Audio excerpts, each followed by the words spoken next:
Tish og'rimasa, stomatologga borish shartmi? Yo'q, karies og'riq berganda tishni saqlab qolish qiyin kechadi.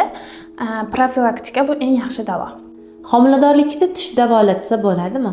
Ha, hattoki shart hisoblanadi, chunki infeksiya onadan ko'ra bolaga ko'proq zarar yetkazadi.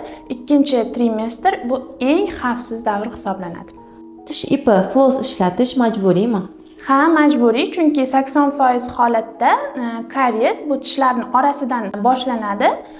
Tish shotkasi bo'lsa, tishni oralarini tozalab bera olmaydi. Shuning uchun floss ishlatishni biz tavsiya qilamiz. Og'izdagi noxush hid faqat oshqozondanmi? Yo'q, 80% holatda bu og'iz bo'shlig'idagi muammolar bilan bog'liq hisoblanadi. Qolgan holatlarda oshqozon yoki lo'r a'zolari bilan bog'liq.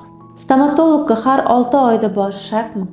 Agarda har 6 oyda ko'rikdan o'tib tursangiz, siz tishlaringizni og'riqsiz, tez hamda arzongina davolatib olasiz.